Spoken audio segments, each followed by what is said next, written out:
कांग्रेस की 7 guarantee vote हाथ में देनो रे, ओ कांग्रेस की 7 गारंटी वोट हाथ में देनो रे, अरे कांग्रेस की 7 गारंटी वोट हाथ में देनो रे, गारंटी सब पानो है तो कांग्रेस फिर लानो रे, गारंटी सब पानो है तो कांग्रेस। ऐसा क्यों है कि अलग अलग स्टेट में लोगों के साथ अलग अलग रवैया देखने को मिलता है? जनता क्या चाहती है उसके मुताबिक उसको योजनाएं बनानी पड़ती है। तो जनता का जो मूड है, जनता जो चाहती है कि हम क्या अपेक्षाएं करते हैं आपसे, तो उस हिसाब से ये योजनाएं बनती है। राजस्थान का जो इस समय जो कुल कर्ज है वो 5,37,000 करोड़ रुपए का है। जो वित्तीय मैनेजमेंट सरकार जो इनकम आती है उसके आधार पे उसको वित्तीय मैनेजमेंट करती है, वो हमारा औरों से बहुत बेहतर है। उत्तरी भारत में सबसे बड़ा, बीजेपी का कोई स्टेट ऐसा नहीं है कि उनका वित्तीय प्रबंधन हमसे बेटर हो।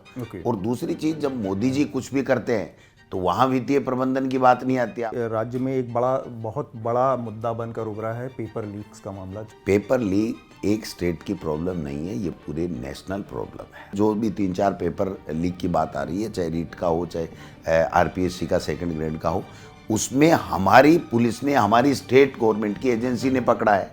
भाई ये तो मान लीजिए प्रक्रिया का हिस्सा है, लेकिन जो छात्र प्रभावित हैं उनके लिए क्या? नहीं, आप बताइए ना। तो देश के मोदी जी को नहीं बनाना चाहिए पूरे देश में जब पेपर लीक हो रहे हैं? तो एक आरोप जो पेपर लीक वाला वो आपके तक भी पहुंच रहा है। कोई जांच नहीं की है। मेरे यहाँ ईडी आई है तो मेरे से एक वर्ड नहीं पूछा उन्होंने। तो क्या आई क्यों थी? वो तो बीजेपी के लोगों की साजिश है, यहाँ के नेताओं की, कि 2.5 साल पहले पेपर लीक की जब एफआईआर हुई तो आज की तारीख तक वो क्यों नहीं आए मेरे से पूछताछ करने के लिए? तो आपके बेटे से पूछताछ की थी? मेरे बेटे से पेपर लीक के बारे में एक क्वेश्चन नहीं पूछा उन्होंने, एक क्वेश्चन नहीं। तो एक जो लाल डायरी का मामला है वो भी बड़ा सुर्खियों में प्रधानमंत्री उछाल रहे हैं। ये तो सब जो है बने बनाई बातें हैं। लाल डायरी होती, उनके पास पन्ने होते, तो क्या देश का प्रधानमंत्री और अमित शाह आज तक जांच नहीं करा लेते?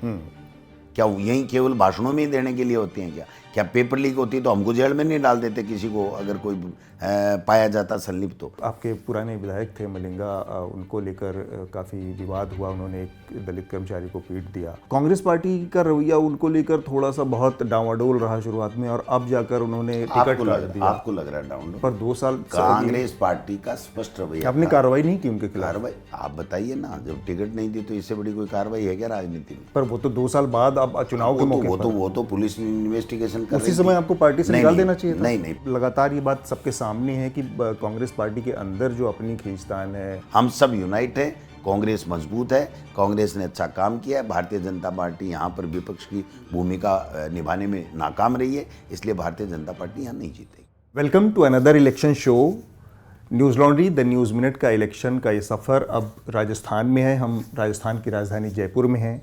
आज हम मिल रहे हैं राजस्थान प्रदेश कांग्रेस के अध्यक्ष गोविंद सिंह डोटासरा से, उनसे बातचीत करेंगे। यहाँ पर जो स्थितियाँ हैं इस समय चुनाव की, जो कांग्रेस पार्टी की घोषणाएं हैं, आज जब हम उनसे बातचीत कर रहे हैं तो थोड़ी देर पहले तमाम जो कांग्रेस पार्टी के राष्ट्रीय और राज्य स्तर के नेता हैं उन लोगों ने मिलकर यहाँ का घोषणा पत्र जारी किया है। कांग्रेस पार्टी का अगर मैं बात करूँ घोषणा पत्र के बारे में, तो ये 7 गारंटी हैं इसमें दी गई। परिवार की महिला मुखिया को हर साल 10,000 रुपये, 2 रुपये प्रति किलो गोबर की खरीद होगी। सरकारी कॉलेज के पहले साल के विद्यार्थियों को फ्री लैपटॉप और टैबलेट दिए जाएंगे। 15 लाख की फ्री बीमा की राहत मिलेगी। हर विद्यार्थी को अंग्रेज़ी माध्यम से शिक्षा मिलेगी, ऐसे स्कूल बनाए जाएंगे। और सारे गैस सिलेंडर की कीमत 500 रुपये होगी। सरकारी कर्मचारियों के लिए ओपीएस यानी ओल्ड पेंशन स्कीम। ये तो 7 गारंटी हैं। इसके अलावा 2-3 और बहुत महत्वपूर्ण चीज़ें हैं जो कि आज के घोषणा पत्र में देखने को मिली। एक है किसानों के लिए स्वामीनाथन समिति की जो रिकमेंडेशन है, जो उसको लागू किया जाएगा। इसके अलावा गिग जो कर्मचारी या जो एम्प्लॉयज़ हैं उनके लिए एक योजना जारी की गई है। उसमें उसका दायरा बढ़ाते हुए कानून में संशोधन करेगी सरकार। उसमें टैक्सी और ऑटो जो चालक है उनको गिग कर्मचारियों के सुरक्षा दायरे में लाएगी। और मुझे लगता है कि एक बहुत बड़ी स्कीम है जो कि जिसके बारे में, जिसकी सफलता को देखना बहुत दिलचस्प होगा आगे आने वाले समय में, वो है स्वास्थ्य की जो योजना है। 25 लाख रुपए चिरंजीवी योजना के तहत राजस्थान की सरकार जो अब तक उपलब्ध करवा रही थी, उसको बढ़ाकर 50 लाख करने का वादा किया गया है। ये मोटी मोटा आप लोगों की योजनाएं हैं।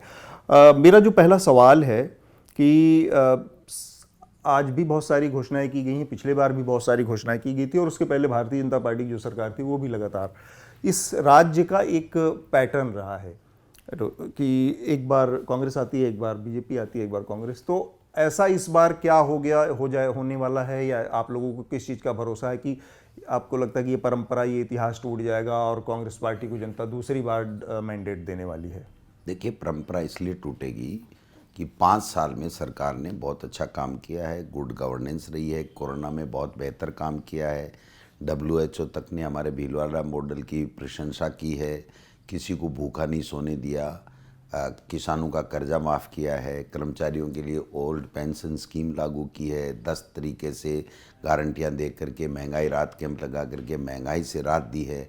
अभी 7 गारंटियां और हम दे रहे हैं कि सरकार आएगी तो हम गृह लक्ष्मी योजना के तहत हर घर की महिला मुखिया के खाते में 10,000 रुपये जमा कराएंगे और बच्चों को जो कॉलेज में है वो फ्री लैपटॉप देंगे। 400 रुपये में हम BPL और जो फूड सिक्योरिटी एक्ट से कवर होने वाले लोग हैं उनको हम लोग सिलेंडर देंगे। तो मैं समझता हूं कि एक से बढ़कर के एक ऐसी हमारी योजनाएं या गारंटियां हैं जिसकी वजह से आम जन प्रभावित हुआ है, आम जन में हमारी सरकार के प्रति विश्वास जमा है, कांग्रेस पार्टी के प्रति विश्वास जमा है।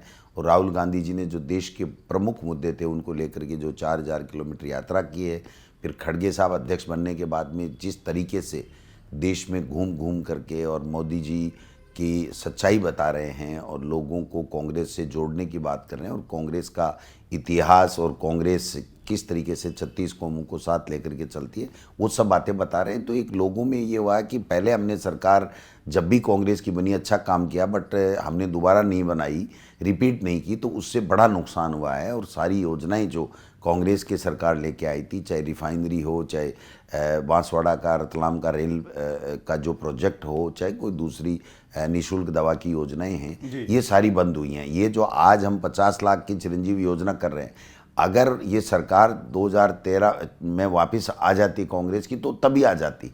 और राइट टू हेल्थ कानून है, मिनिमम इनकम गारंटी कानून है, तो ये सब चीज़ें आज से 10 साल पहले हो जाता। ठीक बात है। आपने बहुत सारी योजनाओं का जिक्र किया। एक, चूंकि हम बहुत सारे राज्यों से घूमते हुए राजस्थान पहुंचे, हम छत्तीसगढ़ भी गए, हम मध्य प्रदेश गए, तो ऐसा क्यों है कि अलग अलग स्टेट में लोगों के साथ अलग अलग रवैया देखने को मिलता है? जैसे एक छोटे मैं मध्य प्रदेश का बताऊं आपको, वहां पर 1,500 रुपये आपकी पार्टी ने घोषणा की है कि 1,500 रुपये प्रति महीने महिलाओं देंगे। यहाँ पर आप 800 रुपये, ये क्यों मतलब अंतर है? तो देखिए, हर स्टेट की अपनी इकोनॉमिक व्यवस्था होती है, उनके आर्थिक संसाधन होते हैं कि उनके पास क्या बजट होता है, किस तरीके की लोगों की डिमांड होती है। क्योंकि देखो, सरकार ट्रस्टी है और सरकार जनता के वेलफेयर के लिए चलाती है और जनता क्या चाहती है उसके मुताबिक उसको योजनाएं बनानी पड़ती है। तो जनता का जो मूड है, जनता जो चाहती है कि हम क्या अपेक्षाएं करते हैं आपसे, तो उस हिसाब से ये योजनाएं बनती है। हमने 2030 का विजन लेकर के पूरे स्टेट से ये पता लगाया कि लोग क्या चाहते हैं, किस सेक्टर में किस तरीके की योजना, किस तरीके का बजट, किस तरीके की सारी चीज़ें चाहते हैं, तो वो चीज़ें निकल करके जो आती है उसके हिसाब से ये। मैं एक आंकड़ा बस रख दे रहा हूँ सर, सिंपल सा। राजस्थान का जो इस समय जो कुल कर्ज है वो 5,37,000 करोड़ रुपए का है। इसके अलावा जो पिछला बजट 23-24 का है उसमें 62,772 करोड़ रुपए का राजकोषीय घाटा है। ये स्थिति है इकोनॉमी की, प्रदेश की। आपने इतनी सारी घोषणाओं का जिक्र खुद भी किया जिसमें तमाम है घोषणाएं हैं।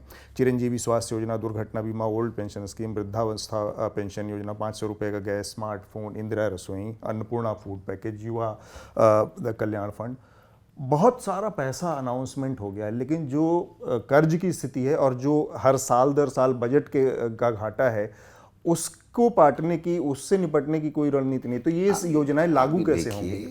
ये तो भारत सरकार का एक तरीके से कैप होता है कि आप इससे ज़्यादा लोन नहीं ले सकते, उनकी सहमति से ही लोन लेना पड़ता है। तो लोन कोई ऐसा नहीं है कि मर्जी आई जिसको ले लेगा, मर्जी आई जितना ले लेगा, मर्जी आई जितने कोई नोट छाप लेगा या कुछ। तो ये सारे वित्तीय प्रबंधन की बातें हों, और जो इनकम आपकी स्टेट की आ रही है उसको कैसे आप मैनेजमेंट करते हैं, कैसे वित्तीय प्रबंधन करते हैं, इस पे डिपेंड है। आज हमारी जो GDP है उत्तरी भारत में नंबर 1 पे हम फाइनेंशियल मजबूती के साथ में हैं, और पूरे देश में आंध्र प्रदेश के बाद में हमारे 11.04 उनकी 11.40, मतलब इस पर तरीके घाटे से। का बजट तो है ना आपका। घाटे का बजट होना इसका मतलब ये थोड़ी है कि जनता अगर पिस रही है, जनता की जो डिमांड्स हैं उसको पूरा नहीं करें, उनकी अपेक्षाएं नहीं करें। कौन सा ऐसा स्टेट है जिसमें घाटे का बजट नहीं होता है? लेकिन जो वित्तीय मैनेजमेंट सरकार जो इनकम आती है उसके आधार पे उसको वित्तीय मैनेजमेंट करती है, वो हमारा औरों से बहुत बेहतर है। उत्तरी भारत में सबसे बड़ा, बीजेपी का कोई स्टेट ऐसा नहीं है कि उनका वित्तीय प्रबंधन हमसे बेटर हो। Okay. और दूसरी चीज़, जब मोदी जी कुछ भी करते हैं तो वहाँ वित्तीय प्रबंधन की बात नहीं आती। आप बताइए, जो पेट्रोल है, डीजल है, कितना सेस लगा रखा है और उसमें से कुछ देते नहीं मोदी है जी वो तो हम लोग को स्टेट्स सर इंटरव्यू ही नहीं देते, नहीं तो उनसे भी पूछते हैं हम लोग। एक सवाल मेरे दिमाग में इसी से जुड़ा और फिर हम दूसरे विषय पर चलेंगे। बहुत सारी चीज़ें हैं। 29,000 करोड़ रुपए पिछला जो बजट था उसमें महंगाई का एक भत्ते का वो प्रबंधन किया गया। अब महंगाई से निपटने का एक प्रबंधन में 29,000 रुपये करोड़ का अगर आप एक अलग से फंड बनाते हैं तो एक सवाल खड़ा होगा बहुत वाजिब सा कि महंगाई सरकार की नीतियों से बढ़ती है, जहां कीमतें जा रही हैं वहां ना जाएं, ये तय करना, सुनिश्चित करना सरकार का काम है। तो एक तरफ महंगाई बढ़ती है सरकार की नीतियों से, फिर आपकी सरकार कहती है कि नहीं, हम 29,000 करोड़ रुपए महंगाई से राहत का बजट दे रहे हैं। ये दोनों चीजें कैसे, मतलब ये कंट्राडिक्टरी आप नहीं है? देखिए कि महंगाई को कंट्रोल करना, महंगाई को कम करना, ये सेंटर की विषय वस्तु है। उनको करना चाहिए, क्योंकि पेट्रोल, डीजल और इस तरीके की चीज़ें अगर बढ़ेंगी, वो अगर इसको घटाएंगे नहीं, एक्साइज ड्यूटी ज़्यादा लेंगे, तो आप समझिए कि महंगाई तो बढ़ेगी। लेकिन उस महंगाई में कोई भूखा नहीं सोए, उस महंगाई से पिस करके अपने बच्चों को एजुकेशन नहीं छुड़ाए, उस महंगाई से जो है वो त्रस्त होकर के कहीं वो खुले पे सड़क पे नहीं सोने लग जाए। तो इन चीज़ों को महंगाई से राहत देने के लिए और बच्चों की अच्छी एजुकेशन के लिए हमको फिर उनको रिलीफ देनी पड़ती है। अच्छा, इसको हम रेवड़िया नहीं कह सकते। तो जब सेंटर की सरकार महंगाई कम करने के लिए कोई एफर्ट नहीं कर रही है, तो फिर स्टेट गवर्नमेंट को इस तरीके से योजनाएं ला करके उनको संबल प्रदान करना पड़ेगा। ये हमारा सीधा सीधा जो है वो फंड। आपने पेट्रोल का स्पेसिफिकली जिक्र किया, तो मैं बताऊं कि पेट्रोल की जो कीमतें हैं राजस्थान में पड़ोसी राज्यों से ज़्यादा हैं, और दूसरा ये कि पेट्रोलियम की कीमतों में जो सेस और टैक्स, कुछ एक हिस्सा जो सेंट्रल का होता है, एक हिस्सा स्टेट का भी होता है। क्या आप हमें थोड़ा सा ही बता पाएंगे कि हमारा वाला हिस्सा कम है राज्य का और उनका ज़्यादा है? हमारा क्योंकि पेट्रोल तो आपके यहाँ सबसे ज़्यादा महंगा है। हमारी तो जो राज्यों को मिलने वाला जो एक्साइज ड्यूटी है वो तो इन्होंने कम करते करते करते बहुत कम कर दी, और जो एडिशनल एक्साइज ड्यूटी है वो उन्होंने 300-400% कर दिया। तो आप समझिए, आज 55-56 रुपये पेट्रोल के ऊपर ये एक्साइज ड्यूटी ले रहे हैं, तो इससे ज़्यादा और क्या करेंगे आप बताएं? कहाँ 10-11 रुपये होते थे और कहाँ 55-56 रुपये ले रहे हैं। तो जो एडिशनल एक्साइज ड्यूटी है उसमें राज्यों को हिस्सा नहीं मिलता, वो केवल सेंटर के पास जाता है। तो आप जब कच्चा तेल जो है वो 130 रुपये 40 रुपये प्रति अमेरिकी डॉलर था, आज वो 100 के लगभग आ गया। तो उस वक्त तो हम 70 रुपये में दे रहे थे पेट्रोल डीजल, और आज ये 100 रुपये के अंदर दे रहे हैं, आप समझिए। तो ये इनकी दोहरी नीति है कि स्टेट्स को मार के रखो, वो हम पे आत्मनिर्भर हो जाएं, जिससे वो सर नहीं उठा सकें, हमसे दूर नहीं जा सकें, और अपना घर भर लो जिससे वो अपनी मौज उड़ा सकें। तो ये जो गलत नीति है केंद्र सरकार की, उसकी वजह से ये सब हो रहा है। तो इसमें आप कह रहे हैं कि आप लोगों का जो टैक्स है वो बोझ जनता के ऊपर नहीं, पड़ रहा है? हमारा तो है, फिर भी हमने तो 5 रुपये कम किया है, जो बहुत कम है फिर भी।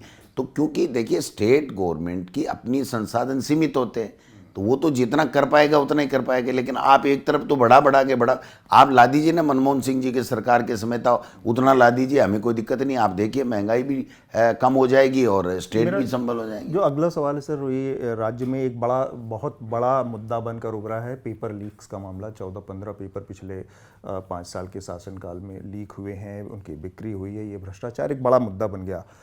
इस पर मैं आपकी राय जानना चाहता हूँ, आप शिक्षा मंत्री भी रहे। बहुत अच्छा सवाल पूछा आपने। देखिए, पेपर लीक एक स्टेट की प्रॉब्लम नहीं है, ये पूरे नेशनल प्रॉब्लम है। हर स्टेट में पेपर लीक हो रहे हैं। आज गुजरात में दुनिया भर के पेपर लीक हो रहे हैं, आप पंजाब में हो रहे हैं, हरियाणा में हो रहे हैं, दिल्ली में हो रहे हैं, जुडिशियल के हो रहे हैं, SSC के हो रहे हैं, रेलवे के हो रहे हैं, बाकी स्टेट्स में भी, मध्य प्रदेश में भी दुनिया भर के हो रहे हैं, राजस्थान में भी हुए हैं। बट आप देखिए कि 11 पेपर लीक हुए थे राजस्थान की, जब बीजेपी की पिछली शासन था। उसमें से एक में भी सरकार ने कार्रवाई नहीं की। लोग कोर्ट में गए और कोर्ट ने कहा कि आपका पेपर लीक है, आप दोबारा करवाइए, तब जाके कराए थे। हमारे वाले में 10-11 कुछ भी नहीं हुए। जो भी 3-4 पेपर लीक की बात आ रही है, चाहे रीट का हो, चाहे आरपीएससी का सेकंड ग्रेड का हो, उसमें हमारी पुलिस ने, हमारी स्टेट गवर्नमेंट की एजेंसी ने पकड़ा है और पकड़ करके एक सख्त कानून बनाया, 200 लोगों को जेल में डाला है और आजीवन कारावास तक की सजा कर दी है। सरकारी कर्मचारी लिप्त पाया गया तो उसको टर्मिनेट किया जाएगा, उसको नौकरी से बर्खास्त किया जाएगा। ये तो मान लीजिए प्रक्रिया का हिस्सा है, लेकिन जो छात्र प्रभावित हुए उनके लिए क्या नहीं, करेंगे? आप बताइए ना। तो देश के मोदी जी को नहीं बनाना चाहिए पूरे देश में जब पेपर लीक हो रहे हैं? तो किसी स्टेट ने बनाया? बीजेपी के इतने स्टेट्स हैं, क्या वहां पेपर लीक नहीं हो रहे हैं? क्या उत्तर प्रदेश में नहीं हो रहे हैं? हरियाणा तो 10 साल से पेपर ही नहीं करवा पा रहा है, एग्जाम ही नहीं करवा पा रहा है, क्योंकि वहां तो बराबर पेपर लीक हो रहे हैं। आप 5 दिन पहले मार्केट में खुला मिल जाता है। तो बीजेपी वाले, आप तो मैं कह रहा हूं, तो इसीलिए तो मैं कह रहा हूं ना कि हमारे यहाँ जो भी पेपर लीक हुए वो हमारी सरकारी पुलिस ने, एसओजी ने पकड़ा, उनको जेल के अंदर डाला, कड़ा कानून बनाया। अब ये केवल बीजेपी वाले परसेप्शन सेट करने के लिए ये इस तरीके का प्रोपोगंडा करा रहे हैं। अगर इनके समय में एक भी पेपर लीक नहीं होता और हमारे समय में होता, या ये सख्त कार्रवाई करते और हम कोई कार्रवाई नहीं करते, तो ये हम पे आरोप लगाते। एक आरोप जो पेपर लीक वाला वो आपके तक भी पहुंच रहा है, ये कहा गया आपके यहाँ ईडी आई कार्रवाई करने आपके बेटे के। मेरे यहाँ कोई पेपर लीक का आरोप नहीं है, मेरा कोई एफआईआर में नाम नहीं है। मेरे से आज की तारीख तक ईडी या किसी भी सेंट्रल एजेंसी या स्टेट एजेंसी ने कभी कोई टेलीफोन भी नहीं किया है, कोई जांच नहीं की है। मेरे यहाँ ईडी आई है तो मेरे से एक वर्ड नहीं पूछा उन्होंने। तो क्या आई क्यों थी? वो तो बीजेपी के लोगों की साजिश है, यहाँ के नेताओं की, कि प्रदेश अध्यक्ष के एक बार ईडी को घुमा दो, जिससे एक माहौल बन जाए कि साहब देखिए वहाँ तक जांचें जा रही हैं, वहाँ तक लपटें जा रही हैं, तो वो लपटें वपटें जांच ऊँच के कर लो ना। कौन मना कर रहा है इनको? इनको किसी ने मना थोड़ी किया। आप बताइए, 2.5 साल पहले पेपर लीक की जब एफआईआर हुई तो आज की तारीख तक वो क्यों नहीं आए मेरे से पूछताछ करने के लिए? मेरा कहीं किसी पेपर लीक या किसी भी भ्रष्टाचार के किसी काम में कोई संलिप्तता नहीं है। ये सब केवल और केवल, चूंकि मैं उस वक्त शिक्षा मंत्री था, इसलिए अब आचार संहिता लगने के बाद में एक फेरी काट करके गए हैं कि साहब देखो ऐसा मैसेज देते। मेरे बेटे से पेपर लीक के बारे में एक क्वेश्चन नहीं पूछा उन्होंने, एक क्वेश्चन नहीं। तो एक जो लाल डायरी का मामला है वो भी बड़ा सुर्खियों में प्रधानमंत्री उछाल रहे हैं। ये तो सब जो है बने बनाई बातें हैं। बीजेपी को और कोई मुद्दे नहीं मिल रहे। 4 पन्ने कहीं से रिलीज भी किए थे। ये कोई पन्ने नहीं है, ऐसा कोई पन्ना नहीं होता है। होते तो फिर ये प्रधानमंत्री, देश का प्रधानमंत्री अगर अपने मुंह से बोल रहा है फिर अपनी सेंट्रल एजेंसियों से जांच नहीं करा रहा है, इससे बड़ा देश का दुर्भाग्य क्या हो सकता है? आप बताइए। पर सर ये बताइए कि आप जब ये कह रहे हैं कि प्रधानमंत्री ऐसी बात कर रहे हैं, लेकिन ये जो लीक लाल डायरी की बात आई वो तो आपकी पार्टी के एक विधायक ने ये आरोप लगाया, राजेंद्र गुढ़ा ने। तो उनका वो हमारी पार्टी में है क्या? उस समय थे ना? नहीं तो वो चले गए ना। फिर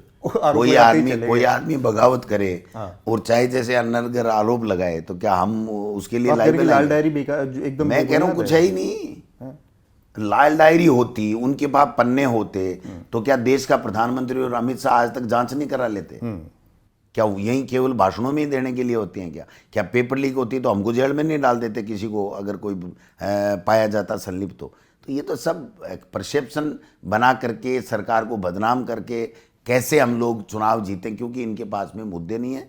और भारतीय जनता पार्टी की यहाँ की इकाई ने कोई 5 साल में कोई काम नहीं किया है, इसलिए ये इस तरीके की बातें ला रहे हैं। बाकी इनमें कोई सत्यता नहीं। एक आरोप जैसी चीज़ है जो कि आरोप क्या है, लगातार ये बात सबके सामने है कि कांग्रेस पार्टी के अंदर जो अपनी खींचतान है मुख्यमंत्री की सचिन पायलट के साथ, उस सब को देखते हुए कांग्रेस काफ़ी कमज़ोर है। जो इस लड़ाई को लगता है कि आपसे अगर मैं पूछूं कि बहुत पहले सुलझा लिया जाना चाहिए था, वो सुलझाने में नाकामयाब रही कांग्रेस पार्टी है ना। कहाँ है, न कोई मतभेद है न कोई मनभेद है, सब एक साथ बैठ रहे हैं, कंपेनिंग कर रहे हैं। आज भी घोषणा पत्र में हम सब थे, दिल्ली में स्क्रीनिंग कमेटी में हम टिकटों के वितरण में सब बैठे हैं। राहुल जी आए, सब लोग गए, खड़गे साहब आए, सब लोग गए। ये सब केवल हवाई बातें हैं, इसमें कोई सत्यता नहीं। हम सब एक हैं, यूनाइट होकर के चुनाव लड़ रहे हैं और चुनाव जीतेंगे। पर एक चीज़ है, पिछले कुछ दिनों में जो घटनाक्रम हुए उसके आधार पर अगर एक आकलन लगाया जाए तो ऐसा लगता है कि अशोक गहलोत जी ने राजस्थान में एक अपनी पैरेलल कांग्रेस पार्टी के इतर एक कद्दावर छवि तैयार कर ली है, वो चुनौती नहीं, देते हैं देखिए केंद्रीय देखिए नेतृत्व ऐसा को। कुछ भी नहीं है, इन बातों में कोई दम नहीं है। अशोक गहलोत वैसे भी सीनियर लीडर हैं, हाँ। 3 बार के मुख्यमंत्री हैं, केंद्र में मंत्री बने हैं, आप जनरल सेक्रेटरी रहे हैं, जनरल सेक्रेटरी ऑर्गेनाइजेशन रहे, तो उनके कद को कौन नकार सकता है और चैलेंज भी कौन कर रहा है। हम तो सब साथ मिलकर के चुनाव लड़ रहे हैं और जीतेंगे। नहीं, लेकिन जो घटनाक्रम हुए मैं उसके बारे में जानना चाह रहा था आपसे कि उससे बचा जा सकता है। जब एक तो उनके जब अध्यक्ष मुख्यमंत्री पद से हटकर अध्यक्ष बनने की घटना हुई, वो उसमें वो पूरा एक rebel हमारा हुआ। विषय नहीं है। इससे आपको भी कोई ज़्यादा लाभ नहीं मिलने वाला है। वो जो घटनाक्रम है वो सबके सामने है, क्यों नहीं बने, क्यों बने, उन्होंने बाहर आकर के क्या कहा क्या नहीं किया, उस विषय के पर अब आप परतें उधेड़ो या कोई माहौल बनाओ तो इससे आपको कोई लाभ नहीं मिल रहा है, जनता भी नहीं सुनना चाहती है। ये सब चीज़ें ओपन है। अशोक गहलोत जी क्यों बन रहे थे, कब बन रहे थे, क्यों नहीं बने, उन्होंने सब अपनी स्थिति क्लियर कर दी, तो अब दूसरा आदमी उनका प्रवक्ता बन के क्या जवाब देगा, आप बताइए। हम सब यूनाइट हैं, कांग्रेस मजबूत है, कांग्रेस ने अच्छा काम किया है, भारतीय जनता पार्टी यहाँ पर विपक्ष की भूमिका निभाने में नाकाम रही है, इसलिए भारतीय जनता पार्टी यहाँ नहीं जीती। पर एक चीज़ तो है कि आपके 18 से 20 के करीब बागी भी चुनाव लड़ रहे हैं, तो वो तो वो नुकसान तो करेंगे आप जनरल लोगों होता को। है, हर पार्टी में होता है। हमारे पास भी थोड़े बहुत मिल सकते हैं, उनके पास भी मिलेंगे। हम मैनेज कर रहे जी। हैं, अच्छा मैनेज कर लेंगे और चुनाव जीतेंगे। एक मुद्दा आया, मैं थोड़ा सा दलितों के मुद्दे पर बात करना चाह रहा था। एक मलिंगा, हाँ, जो आपके पुराने विधायक थे मलिंगा, उनको लेकर काफ़ी विवाद हुआ, उन्होंने एक दलित कर्मचारी को पीट दिया। कांग्रेस पार्टी का रवैया उनको लेकर थोड़ा सा बहुत डावाडोल रहा शुरुआत में, और अब जाकर उन्होंने टिकट काट दिया। आपको लग रहा है डाउन, पर 2 साल कांग्रेस पार्टी का स्पष्ट रवैया आपने था। कार्रवाई नहीं की उनके खिलाफ। कार्रवाई आप बताइए ना, जब टिकट नहीं दी तो इससे बड़ी कोई कार्रवाई है क्या राजनीति में? पर वो तो 2 साल बाद अब चुनाव के मौके पर वो तो पुलिस इन्वेस्टिगेशन कर रही उसी थी। समय आपको पार्टी से निकाल देना चाहिए था। नहीं, पार्टी इन्वेस्टिगेशन कर रही थी ना पुलिस। जब इन्वेस्टिगेशन के बाद में कोई बात आती है तो उसके बाद में जब फैसला पार्टी आला कमान लेता है तब ले लेता है। पार्टी आला कमान के फैसले पर पार्टियां तो परसेप्शन को भी देखती हैं ना, दलितों में परसेप्शन तो आप बीजेपी के परसेप्शन को नहीं देख रहे। जो दलित के साथ में मारपीट हुई, हमने उसको टिकट काटी और वो टिकट दे रहे हैं बीजेपी की, तो क्या उनके ऊपर, उनको दलित नहीं चाहिए या दलित के ऊपर अत्याचार हो तो उनको अच्छा लगेगा? आप दोनों में कंपैरिजन कीजिए। एक आंकड़े से अगर मैं कहूँ तो दलितों के खिलाफ, मैं बस आखिरी 2 सवाल, 2 सवाल बस। एक दलितों को लेकर राज्य में काफ़ी घटनाएं हुई हैं, घोड़े पर चढ़ने को लेकर या मूंछ रखने को लेकर, इस तरह की आंकड़े बता रहे हैं कि कन्विक्शन का रेट जो है यहाँ पर बहुत कम है, 22% के आसपास है दलितों के खिलाफ। ये ऐसा क्यों है कि दलितों के खिलाफ जो घटनाएं होती हैं वो बहुत ज़्यादा हैं और कार्रवाई करने से ऐसा पीछे कुछ भी नहीं। हमारी सरकार में FIR कंपलसरी की है, कोई थानेदार नहीं लेता है SHO, तो SP ऑफिस में की जा सकती है। और हमारे जो आंकड़े हैं वो बहुत कम हुए हैं। पहले 35-36% कोर्ट में जाना पड़ता था, FIR लॉन्च नहीं होती। आज वो आंकड़ा 9% के ऊपर आ गया। तो आप समझिए कि दलितों को या किसी भी पक्ष को न्याय के लिए हमारी सरकार ने काम किया कि FIR कंपलसरी कर दी। उससे संख्या जरूर बढ़ी होगी लेकिन अपराध प्रमाणित नहीं हुए हैं, और जो कन्वेक्शन है या जो चार्जशीट पेश हुई हैं, मैं NCRB के आंकड़ों के जरिए कह रहा हूं कि कन्विक्शन रेट घटा है। एक आखिरी सवाल सर, कई बार ऐसा होता है कि आजकल एक परंपरा चल पड़ी है कि पार्टी के जो कार्यकर्ता हैं, पार्टी का जो संगठन है, उसको किनारे कर दिया जाता है और कहीं से कोई एक बड़ी लगभग चमकदार PR कंपनी हायर कर ली जाती है, वो आके चुनाव संचालन करने लगती है। नहीं, इसको लेकर आपका क्या रवैया है? रवैया है? यहाँ पर भी मैं देख रहा हूँ एक कंपनी आगे कोई भी चुनाव होता है तो कार्यकर्ता और संगठन के साथ साथ मैनेजमेंट के लिए किसी न किसी कंपनी का सहारा हर व्यक्ति लेता है, चाहे वो बीजेपी हो, चाहे वो कांग्रेस हो, चाहे कोई दूसरी पार्टी हो, चाहे सेंटर हो, चाहे स्टेट हो। ये आज की नई बात नहीं है, हम भी ले रहे हैं। AICC और PCC भी सेवाएं ले रही है। कौन सी कंपनी है जिसकी सेवाएं आप लोग ले रहे हैं? वो तो आपको सब पता है। डिजाइन बॉक्स नाम की कंपनी यहाँ पर भी काम कर रही है जो इनके साथ, और उसको लेकर मैंने काफी लोगों से बातचीत को लगा कि कांग्रेस के स्थानीय कार्यकर्ताओं में थोड़ा सा नाराजगी है कि वो ऐसा कुछ भी नहीं है। कंपनी अपना काम करती है, कार्यकर्ता और संगठन अपना काम करता है, तो इसमें कोई किसी तरह का फ्रिक्शन नहीं है, किसी तरह कोई फ्रिक्शन नहीं है। हमसे बातचीत करने के लिए बहुत बहुत शुक्रिया सर। मुझे मालूम है आपको इसके बाद तुरंत कैंपेन में जाना है, तो इतना समय देने के लिए कैंपेन के बीच में बहुत बहुत शुक्रिया। थैंक यू, नमस्कार। 5 महत्वपूर्ण राज्यों में विधानसभा के चुनाव घोषित हो चुके हैं। ऐसे में जरूरी है कि आप यानी न्यूज देखने और पढ़ने वाले मुद्दों की तह तक पहुंचे। ऐसे में आज ही newslaundry.com/election fund पर जाएं। तो सपोर्ट कीजिए स्वतंत्र मीडिया को ताकि आपको एजेंडा और पक्षपात से आजाद खबरें मिल सकें।